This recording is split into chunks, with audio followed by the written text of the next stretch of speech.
medis ataupun non medis.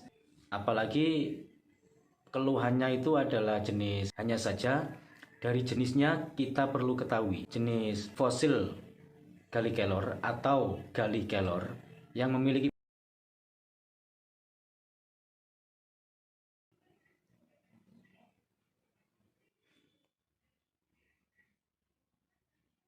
ini ada badarnya Gallikelor ini. Badar emas tapi tipis. Ini cukup bagus buat sarana. Assalamualaikum warahmatullahi wabarakatuh. Pada kesempatan kali ini saya akan mengulas sedikit tentang jenis Gallikelor yang bisa dipakai untuk pengobatan atau media kesembuhan, baik itu penyakit medis ataupun non medis. Tidak asing lagi bahwa jenis Gallikelor, bahkan daunnya ataupun fosilnya, fosil Gallikelor bisa untuk pengobatan atau kesembuhan, baik itu medis ataupun non medis.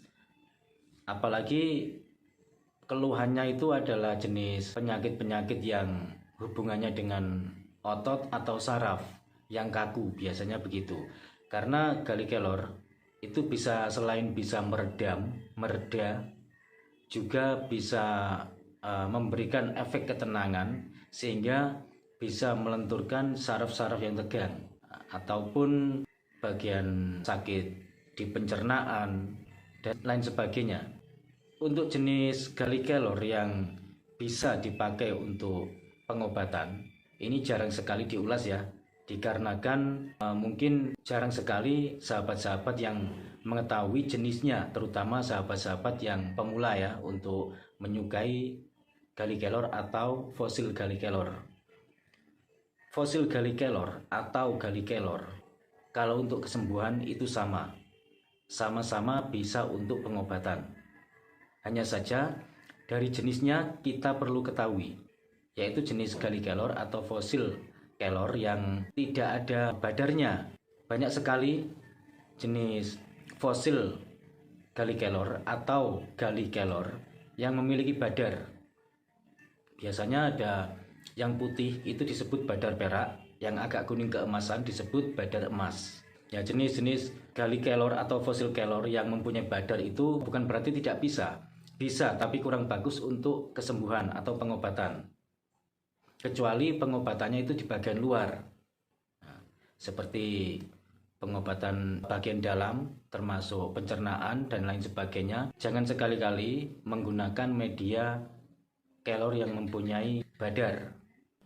Untuk mengobati di bagian dalam menggunakan media kelor atau Gallikelornya juga, fosil kelornya juga bisa. Itu sebaiknya kelornya sebelum kita pakai untuk media, yaitu dibersihkan dulu tentunya. Setelah bersih kita rendam dengan air putih. Syukur airnya itu agak sedikit hangat kuku. Setelah kita rendam, tidak perlu lama-lama, 1 menit saja sudah cukup, atau kurang dari 1 menit juga bisa. Terus diminum. Makanya untuk yang diminum ini jangan sampai jenis Gallikelor atau fosil Gallikelor yang mempunyai badar. Lebih amannya jenis Gallikelornya, bukan fosilnya, dikarenakan kemungkinan kecil lah, kemungkinan ada sedikit badar yang sangat kecil itu tidak terlihat oleh kita, sehingga kita mengiranya tidak ada badarnya. Karena kalau jenis fosil Gallikelornya itu kalau memang ada badarnya itu tetap terlihat. Kalaupun tidak terlihat, itu dipastikan 90% tidak ada badarnya. Karena fosil apapun yang mengandung badar itu kurang baik jika mengenai air terus air itu kita minum. Itu badarnya yang tidak baik, yang kurang bagus. Untuk gali atau fosilnya bagus, tapi kandungan badarnya itu yang kurang bagus di dalam tubuh kita, kecuali di tubuh bagian luar kita. Seperti katakanlah kita mempunyai Gallikelor yang ukuran agak sedikit besar, panjang, untuk mengurut-urut bagian otot-otot yang kaku, katakanlah untuk pijat lah, itu juga bagus. juga menetralkan energi-energi negatif di bagian-bagian otot yang kaku, karena di bagian otot-otot kita yang kaku itu biasanya peredaran darahnya itu kurang lancar, sehingga secara non medis pun itu kemungkinan besar juga bersarang energi negatif di situ.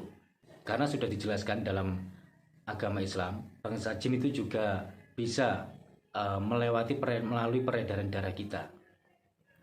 Terutama bagian darah-darah yang kurang lancar itu biasanya dibikin sarang, biasanya begitu. Ini menurut pandangan spiritual ya teman-teman ya. Ya di sini saya sekedar berbagi pada sahabat-sahabat, bukan berarti saya ini pintar atau menggurui. Saya hanya membagikan sedikit ilmu yang saya ketahui, dan semoga kita semuanya ditambah rezekinya dan diberi kesehatan lahir batin selalu oleh Tuhan Yang Maha Kuasa, juga dilancarkan segala urusannya. Amin.